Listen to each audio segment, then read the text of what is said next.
Different mental disorders require different kind of treatment. And that means, as a health worker, you must know how to handle different mental problems in a proper way. In today's video, we are going to learn how to manage bipolar affective disorder. Okay? So if you are out there, you are a medical student, you are a health worker, and you are disturbed or you are confused that how can I manage bipolar disorder? This video is made for you. And also, if you're a community member and you also want to know how it is managed, okay, this is a good one for you. If you are still new to this channel, I request you to subscribe because it motivates me to make more videos for you.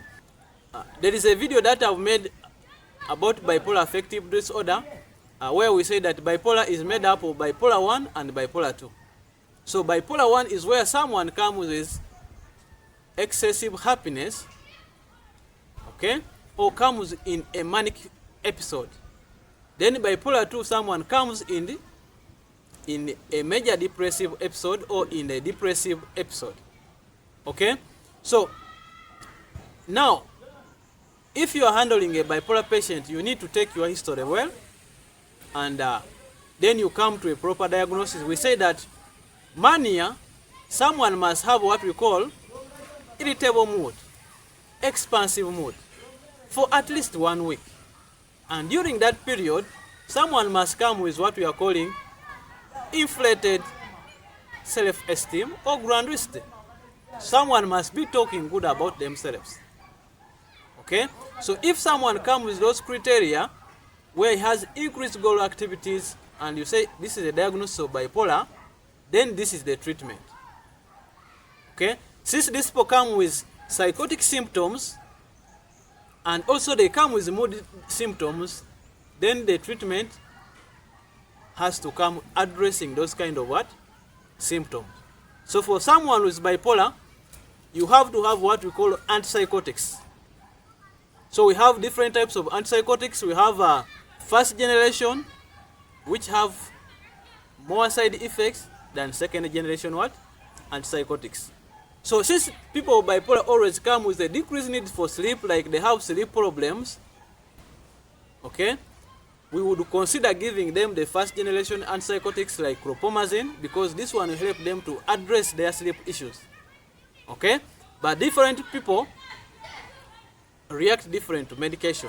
So the first thing is when you are managing someone with bipolar is that you have to have antipsychotic medicine.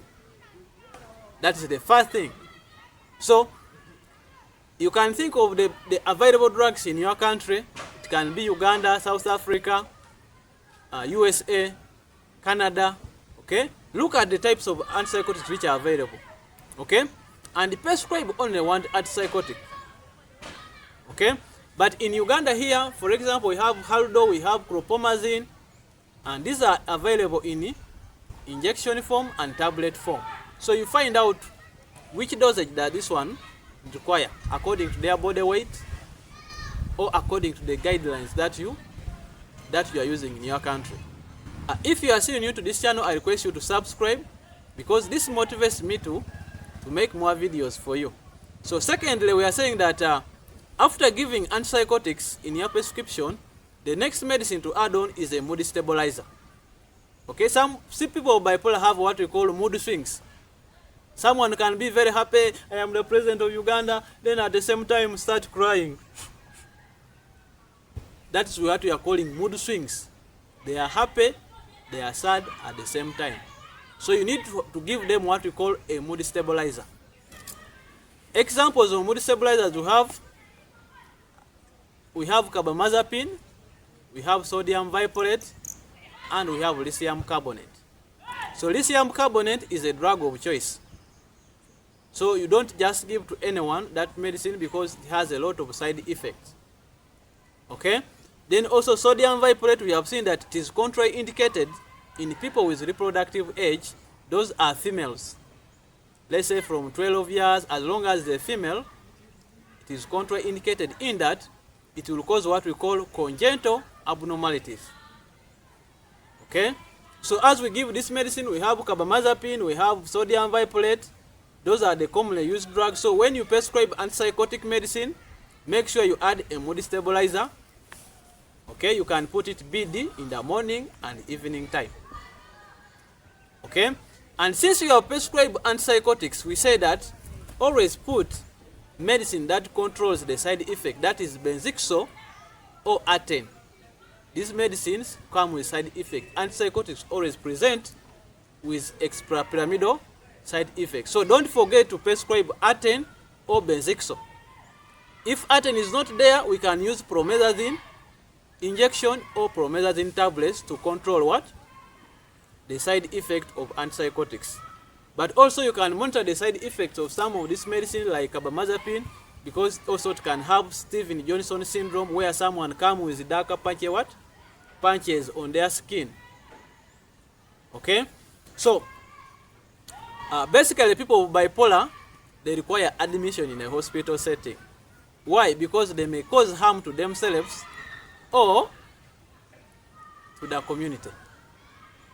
So if someone comes in a manic episode, you can consider admitting them on the ward for some days. You monitor them, then after you are discharging them, you can now prescribe these medicines, the oral treatment. Like I'm saying, you can prescribe the first generation antipsychotics or the second generation antipsychotics like olanzapine, risperidone, depending on dosage, either twice, TDS. Okay, then you add on a mood stabilizer. You can decide to give it morning, evening. Then you add on Artane. Then you give them some review. You can say you come back after 2 weeks. And most of these people, they are intelligent and also respond to treatment quickly. Then there are people who are bipolar patients who have problems with adherence. You can consider giving them a monthly injection. And we have things like drugs like fluphenazine decanoate, we have haldodecanoate, we have what we call clompixol. So this medicine can be given as monthly injections in addition to what the oral treatment and the mood stabilizers. And when you monitor this person and you see that this person is stable, we can remove the antipsychotics and remain on the mood on the mood stabilizer, because you don't want them to break down or to relapse again.